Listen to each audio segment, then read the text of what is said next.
Greetings,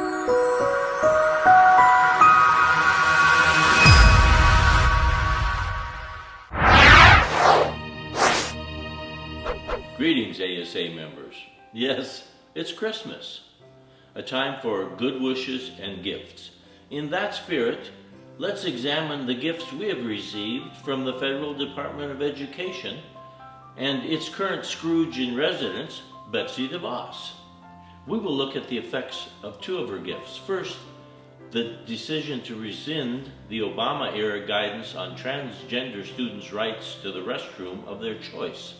And secondly, the civil rights data collection and the decision to remove several important data collection elements. First, let's discuss the decision on rescinding the Obama guidance on transgender students. What's the current status? Now, while several lawsuits remain pending, an overwhelming consensus among the lower courts thus far suggests schools, in fact, must accommodate transgender and non-binary students. In other words, that pesky judicial system seems to be making decisions on a case-by-case, individual basis and deciding to, in fact, uphold individual rights. Though the Trump administration reversed the Obama-era decision, student rights seem to be prevailing in the courts, and most of the lower court decisions have decided in favor of transgender students and allowing them to make their own decisions. Now, opponents claim allowing transgender students to use bathrooms that they identify with may violate the privacy of other students. That argument has not held up in any court decision so far. Moreover, judges have immediately shot down lawsuits against school districts for allowing transgender students to choose bathrooms aligning with their identities. So that's very interesting. Brian Schwartz, an education lawyer with the Illinois Principals Association, says this, and I quote, "Considering the federal court cases and the state acts addressing human rights generally, the transgender student will need to be accommodated." That's the advice they're giving school districts. Now, let's move on to the civil rights data collection, what we call CRDC. And having worked with this data collection in a couple different school districts, it's huge, it's burdensome. But let's think about it. U.S. Secretary of Education Betsy DeVos has proposed eliminating nearly 30 data points from the collection.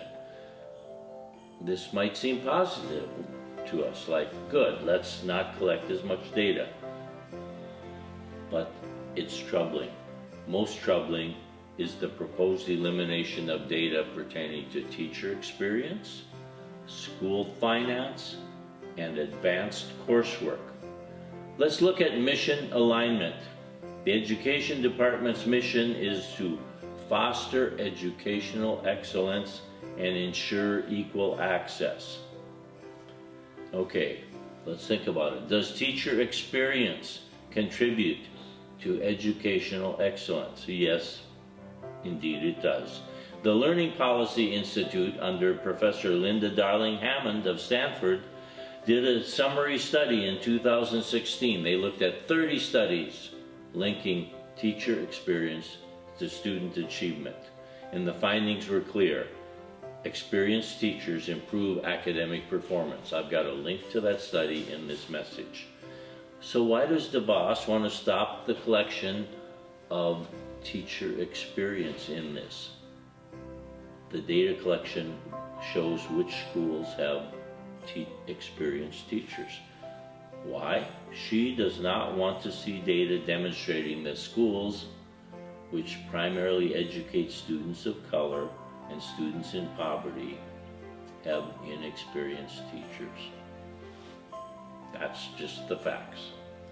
Similarly, let's stop collecting data on how districts spend money on teachers. That's the second thing she wants to restrict. Carabo-Jackson's 2018 study, and this was a tremendous study showing, that spending money affects students' achievement. There's a link to that study in this message. But again, she wants to stop the collection of data showing teacher salaries collected at certain schools. In other words, again, guess what previous data collections have shown?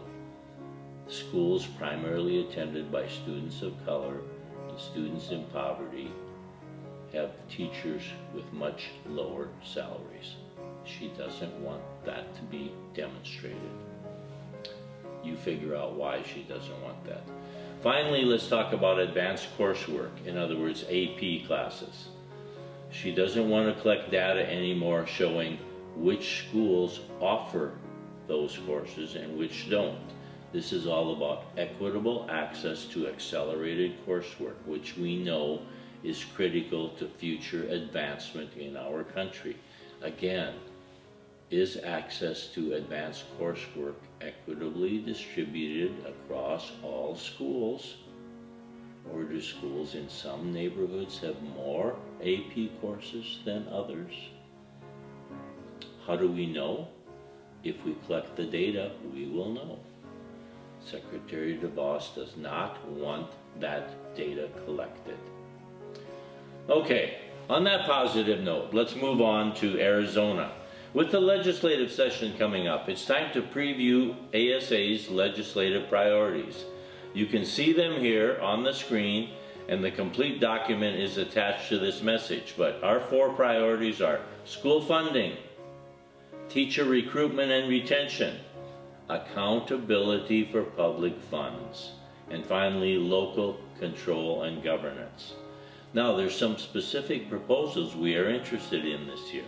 Opportunity funding, special education funding, and district additional assistance. Finally, let's close with what's coming up in 2020. Some of the things that you have an opportunity to attend. Of course, our quarterly meeting on January 13th in Mesa. The Aspiring Principals Conference on January 24th. The second annual Carolyn Warner Women in Leadership Conference on March 31st.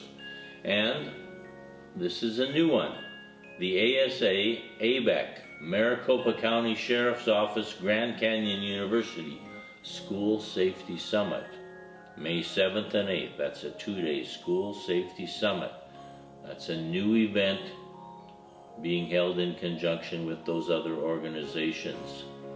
And that's going to be a very prominent event this year. We look forward to hosting that with these other groups.